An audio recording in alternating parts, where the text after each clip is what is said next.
सरकार को तय करना है कि हम कब तक यहाँ बैठेंगे। 48 घंटे का वक्त पूरा हो चुका है। हम आपके सामने बैठे हुए हैं। क्या लगता है सरकार सुनेगी, बीपीएससी सरेंडर करेगा? सरकार सुने ना सुने, हम लोग यहाँ बैठे हुए हैं। ये 5 मुद्दे हैं कि 17वीं जो बीपीएससी की परीक्षा हुई है, ये इसमें अनियमितता और भ्रष्टाचार के कारण से इसको पुनर्परीक्षा होनी चाहिए। दूसरा है कि हर बेरोजगार के लिए जो बेरोजगारी भत्ता की बात की गई थी उसको लागू करना चाहिए। सरकार अगर इन मांगों को नहीं मानेगी तो फिर सरकार पलटी जाएगी और सरकार पलट के इस बातों को पूरा किया जाएगा। जो लोग ये कह रहे थे कि प्रशांत किशोर भगौड़े हैं, भाग गए हैं, उनके चेहरे पर एक करारा तमाचा है। भाई जब आमरण अनशन है तो रात और दिन जितना लग जाए डटे रहिए। बिल्कुल।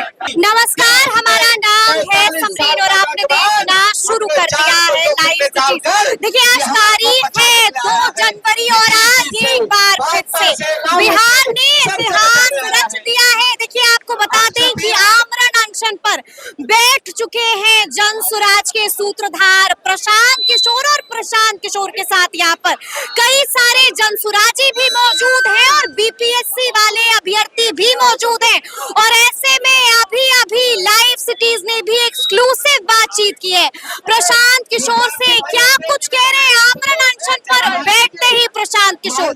सबसे पहले आप उनको सुनिए। आपने आमरण अनशन पर आप बैठ गए? बिल्कुल। कब तक बैठे रहिएगा? आमरण अनशन सरकार को तय करना है कि हम कब तक यहाँ बैठेंगे। 48 घंटे का वक्त पूरा हो चुका है। हम आपके सामने बैठे हुए हैं। क्या लगता है सरकार सुनेगी, बीपीएससी सरेंडर करेगा? सरकार सुने ना सुने, हम लोग यहाँ बैठे हुए हैं। पुलिस भी आ सकती है प्रशांत जी। आने दीजिए। रात भी यही लोग गुजारना पड़ेगा। भाई जब आमरण अनशन है तो रात और दिन जितना लग जाए डटे रहिए। बिल्कुल। तो सुना आपने क्या कुछ कहा है जन सुराज के सूत्रधार प्रशांत किशोर ने। और देखिए हमने अभी जन सुराज के नेताओं से भी बातचीत की है। क्या कुछ कह रहे हैं वो भी आप सुनिए।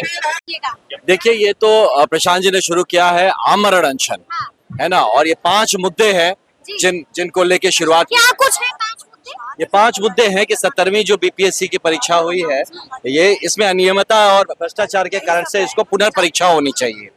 दूसरा है कि हर बेरोजगार के लिए जो बेरोजगारी भत्ता की बात की गई थी उसको लागू करना चाहिए।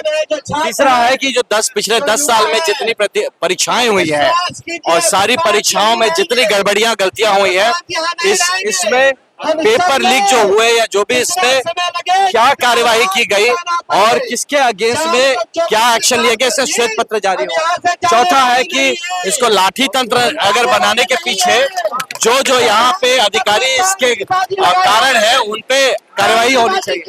और 5वां है कि डोमिसाइल पॉलिसी लागू होना चाहिए जिसमें 2/3 हिस्सा सीट बिहार के बच्चों, बिहार के युवाओं के लिए रिजर्व होना चाहिए। क्या लगता है आपको? मांगे तो आप लोगों ने लिख दी है, सरकार सुनेगी? सरकार अगर इन मांगों को नहीं मानेगी तो फिर सरकार पलटी जाएगी और सरकार पलट के इस बातों को पूरा किया जाएगा। लेकिन चुनाव जो है वो 25 जब अब ऐसी हरकतें जो है जनता भी देख रही है, तो इस जनता जब देख रही है, जनता इस समझदारी को डेफिनेटली रखेगी और आने वाले चुनाव में समझ जाएगी कौन हित में खड़ा है और कौन इतने सालों से शोषण कर रहा है बिहार। क्या लगता है बीपीएससी नोटिस बिल्कुल होना चाहिए, ये बिल्कुल होना चाहिए। आप लोग सब यहाँ पर आ गए हैं। बिल्कुल।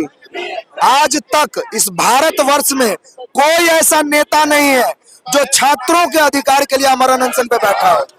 जो लोग ये कह रहे थे कि प्रशांत किशोर भगौड़े हैं, भाग गए हैं, उनके चेहरे पर एक करारा तमाचा है। जो प्रशांत किशोर जी आज छात्रों के हक और अधिकार के लिए आमरण अनशन पर बैठे हुए। 29 तारीख को आपको पीटा गया। बहुत बुरी तरह। बिल्कुल नहीं। मैं आज भी कहना चाहता हूँ पटना प्रशासन से कि हम बैठे हैं, एक बार तो आजमा लिए हो, दूसरी बार और आजमा लो। टूटेंगे नहीं, हारेंगे नहीं। टूटेंगे नहीं, हारेंगे।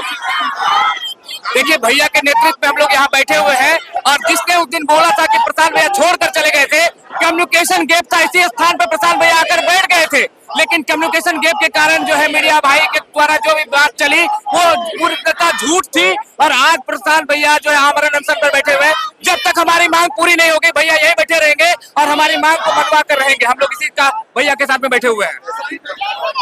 लगातार पिछले 13 दिनों से हम लोग बैठे थे और एकमात्र नेता बिहार के जिन्होंने हम लोग के मुद्दे को उठाए प्रशांत किशोर जी, लेकिन कुछ मिस कम्युनिकेशन की वजह से जो है वो मिस इन्फॉर्मेशन फैला दिया गया। अब हम लोग इस बात को लेकर स्वस्थ हैं कि इनके नेतृत्व में हम तमाम छात्र बिहार के लोग यहाँ बैठेंगे और ये आमरण अनशन अनिश्चितकालीन चलेगी। मुन्ना जी बैठ गए हैं, आप लोग भी धरने पर? छात्र बैठे हैं, हाँ। हम लोग तो सहयोग उनके साथ आप लोग भी बैठे प्रशांत किशोर जी आमरण अनशन पर बैठे हैं। जी। बीपीएससी छात्रों को न्याय मिले और नीतीश कुमार 2015 में बिहार के बेरोजगारों से वादा किया था कि 1000 रुपया प्रति माह देंगे, उसके लिए बैठे हुए हैं। जो लगातार 10 साल से जो पूरा पेपर लीक हो रहा है और सीट को बेचा जा रहा है, उसके लिए बैठे हैं। बिहार के बच्चों के भविष्य के लिए बैठे हुए हैं। पुलिस आएगी तो उठ जाइएगा, पुलिस आएगी तो खड़े। बिल्कुल आमरण अनशन पर है, पुलिस को जो करना होगा करे, लेकिन हम यहाँ से जाने वाले नहीं हैं। जाने वाले नहीं हैं। प्रशांत किशोर अब इससे ज्यादा क्या कर सकते हैं? अपने जान की बाजी लगा दिया है बिहार के लिए, बच्चों के लिए, बच्चों के भविष्य के लिए। पहले तो बाल बच्चा को परिवार को छोड़े हुए था, अब तो अपना जान अनशन कर लिया, आमरण अनशन। इससे ज्यादा क्या हो सकता है? आप लोगों ने रोका नहीं भाई, अब मना नहीं किया। कमिटमेंट है बिहार के लोगों के साथ, वो पीछे हटने वाले नहीं है। उन्होंने उस दिन भी कहा था यानी कि एक बार कमिटमेंट कर ली तो अपने आप की भी नहीं सुनता। बिल्कुल, जब कमिटमेंट कर ली तो अपने आप को होम कर देने के लिए बिहार के लिए, अपने आप को शहादत कर देने के लिए, बिहार को बचाने के लिए वो जान देने के लिए तैयार है। जान देने को तैयार है? जी जी, जान दे देंगे? नहीं, जुल्म जब हद से बढ़ता है तो कोई ना कोई रास्ता निकल जाता है। मसीहा आता है। नहीं, फैज अहमद फैज ने लिखा है कि जुल्म तो जुल्म है, बढ़ता है तो मिट जाता है, खून तो खून है, टपकता है तो जम जाता है। तो जुल्म का इंतहा हो चुका है। टीचर को, बच्चों को लाठी से पीटा जा रहा है, टीचर को लाठी से पीटा जा रहा है। एक भी आंदोलन जो शांतिपूर्वक ढंग से इस बिहार में हुआ है, उसमें आप देखिए कि नीतीश कुमार गवर्नमेंट का क्या नीति रहा है। पीट पीट कर लोगों के पैरों को तोड़कर उस आंदोलन को समाप्त कर दिया है।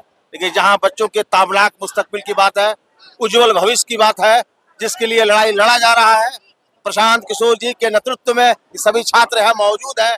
री एग्जामिनेशन की बात की जा रही है। लगता है कि री एग्जाम होगा? देखिए, होना तो चाहिए।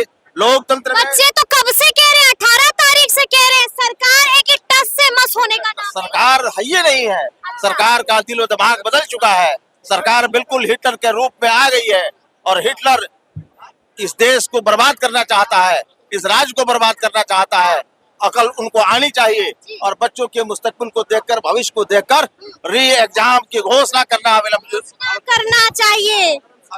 तो देखिए, अब देखना होगा कि आगे आगे क्या कुछ होता है। तो ऐसे तमाम अपडेट्स के लिए बिल्कुल ऐसे ही हमारे साथ बने रहिएगा और देखते रहिएगा लाइव सिटीज। बहुत शुक्रिया।